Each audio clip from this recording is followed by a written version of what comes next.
ಶುಭೋದಯ, ನಮಸ್ಕಾರ, welcome to YoYo Kannada. YoYo ಕನ್ನಡದ ವತಿಯಿಂದ ನೀವು ಪ್ರತಿ ವಾರ ಭವಿಷ್ಯವನ್ನ ಕೇಳುತ್ತೀರಿ. ಬನ್ನಿ ಈಗ ನೋಡೋಣ ಈ ವಾರದ ವಾರ ಭವಿಷ್ಯವನ್ನ. ದಿನಾಂಕ 8 ಫೆಬ್ರವರಿ 2026ರಿಂದ ದಿನಾಂಕ 14 ಫೆಬ್ರವರಿ 2026ರವರೆಗಿನ ವಾರ ಭವಿಷ್ಯವನ್ನ ಈಗ ನೋಡೋಣ. ಮೊದಲಿಗೆ ಮೇಷರಾಶಿ. ಮೇಷರಾಶಿಯವರಿಗೆ ಈ ವಾರ ಧೈರ್ಯ ಮತ್ತು ಆತ್ಮವಿಶ್ವಾಸ ಹೆಚ್ಚಾಗುತ್ತದೆ. ವೃತ್ತಿಯಲ್ಲಿ ಹೊಸ ಅವಕಾಶಗಳು ತೆಗೆದುಕೊಳ್ಳಬಹುದು. ಹಣಕಾಸು ಸ್ಥಿತಿ ಸುಧಾರಣೆಯಾಗುತ್ತದೆ. ಪ್ರೀತಿಯಲ್ಲಿ ಸಣ್ಣ ಭಿನ್ನಾಭಿಪ್ರಾಯಗಳು ಇರಬಹುದು, ಆದರೆ ಸಂಯಮದಿಂದ ನಿಭಾಯಿಸಿ. ಆರೋಗ್ಯಕ್ಕೆ ಒತ್ತು ನೀಡಿ. ವೃಷಭ ರಾಶಿ. ಸ್ವಂತ ಬುದ್ಧಿವಂತಿಕೆಯಿಂದ ಮುನ್ನಡೆಯುತ್ತೀರಿ.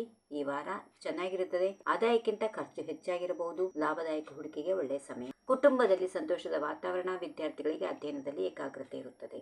ಮಿಥುನ ರಾಶಿ. ಮಿಥುನ ರಾಶಿಯವರಿಗೆ ಈ ವಾರ ಜನರಿಂದ ಗೌರವ ಮತ್ತು ಬೆಂಬಲ ಸಿಗುತ್ತದೆ. ವೃತ್ತಿಯಲ್ಲಿ ಪ್ರಗತಿ ಕಾಣಬಹುದು. ಪ್ರತಿ ವಿಷಯದಲ್ಲಿ ನೀವು ಸಕಾರಾತ್ಮಕ ಬೆಳವಣಿಗೆಯನ್ನ ನೋಡುತ್ತೀರಿ.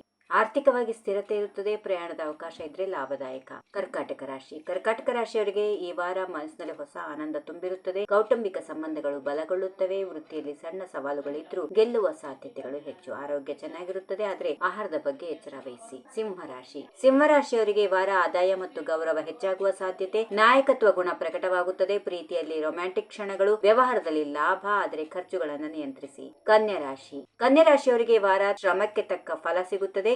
ವೃತ್ತಿಯಲ್ಲಿ ಸ್ಥಿರತೆ. ಹಣಕಾಸು ವಿಷಯದಲ್ಲಿ ಎಚ್ಚರಿಕೆ ಅಗತ್ಯ. ಕುಟುಂಬದೊಂದಿಗೆ ಸಮಯ ಕಳೆಯುತ್ತೀರಿ. ಆರೋಗ್ಯಕ್ಕೆ ಯೋಗ ಅಥವಾ ವ್ಯಾಯಾಮ ಮಾಡಿ. ತುಲಾರಾಶಿ. ತುಲಾರಾಶಿಯವರಿಗೆ ಈ ವಾರ ಸಂಬಂಧಗಳಲ್ಲಿ ಸಮತೋಲನ ಕಾಪಾಡಿಕೊಳ್ಳುವುದು ಮುಖ್ಯ. ವೃತ್ತಿಯಲ್ಲಿ ಹೊಸ ಜವಾಬ್ದಾರಿ ಬರಬಹುದು. ಆರ್ಥಿಕ ಲಾಭಕ್ಕೆ ಅವಕಾಶ. ಪ್ರೀತಿಯಲ್ಲಿ ಮಧುರತೆ ಇರುತ್ತದೆ. ಮನಸ್ಸಿನ ಶಾಂತಿಗೆ ಧ್ಯಾನ ಮಾಡಿ. ವೃಶ್ಚಿಕ ರಾಶಿ. ರಹಸ್ಯಗಳು ಬಹಿರಂಗವಾಗಬಹುದು, ಆದರೆ ಧೈರ್ಯದಿಂದ ಎದುರಿಸಿ. ವೃತ್ತಿಯಲ್ಲಿ ಪ್ರಗತಿ. ಹಣದ ವಿಷಯದಲ್ಲಿ ಲಾಭ.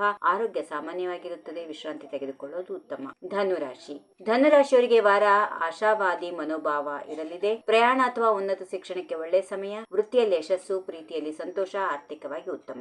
ಇನ್ನು ಮಕರ ರಾಶಿ. ಮಕರ ರಾಶಿಯವರಿಗೆ ಈ ವಾರ ಶ್ರಮ ಮತ್ತು ಧೈರ್ಯದಿಂದ ಗುರಿ ಸಾಧಿಸುತ್ತೀರಿ. ವೃತ್ತಿಯಲ್ಲಿ ಸ್ಥಾನಮಾನ ಇರುತ್ತದೆ. ಹಣಕಾಸು ಸುಧಾರಣೆ ಇದೆ. ಕುಟುಂಬದಲ್ಲಿ ಸಂತೋಷ. ಆರೋಗ್ಯದ ಕಡೆಗೆ ಗಮನ ಕೊಡಿ. ಉತ್ತಮ ವಾರವಾಗಿದೆ. ಕುಂಭರಾಶಿ. ಕುಂಭರಾಶಿಯವರಿಗೆ ಸೃಜನಶೀಲತೆ ಹೆಚ್ಚಾಗಿರುತ್ತದೆ. ಹೊಸ ಆಲೋಚನೆಗಳು ಯಶಸ್ಸು ನೀಡುತ್ತವೆ. ಸ್ನೇಹಿತರಿಂದ ಸಹಾಯ ಒದಗಿ ಬರುತ್ತದೆ. ಪ್ರೀತಿಯಲ್ಲಿ ಸಕಾರಾತ್ಮಕ ಬದಲಾವಣೆ ಆರ್ಥಿಕ ಲಾಭ ನೀಡುತ್ತದೆ. ಇನ್ನು ಕೊನೆಯದಾಗಿ ಮೀನರಾಶಿ. ಮೀನರಾಶಿಯವರಿಗೆ ಈ ವಾರ ಭಾವನಾತ್ಮಕವಾಗಿ ಸ್ಥಿರವಾಗಿರುತ್ತೀರಿ. ವೃತ್ತಿಯಲ್ಲಿ ಸಣ್ಣ ತೊಂದರೆಗಳು ಬರಬಹುದು, ಆದರೆ ನಂತರ ಲಾಭ ಇದೆ. ಕುಟುಂಬದೊಂದಿಗೆ ಸಮಯ ಕಳೆಯುತ್ತೀರಿ. ಆರೋಗ್ಯದ ಕಡೆಗೆ ಸ್ವಲ್ಪ ಜೋಪಾನ. ಹೀಗಿವೆ ಈ ವಾರದ ರಾಶಿ ಫಲಗಳು. ಸರ್ವರಿಗೆ ಶುಭವಾಗಲಿ. ಸರ್ವೇ ಜನ ಸುಖಿನೋ ಭವಂತು. ನಮಸ್ಕಾರ.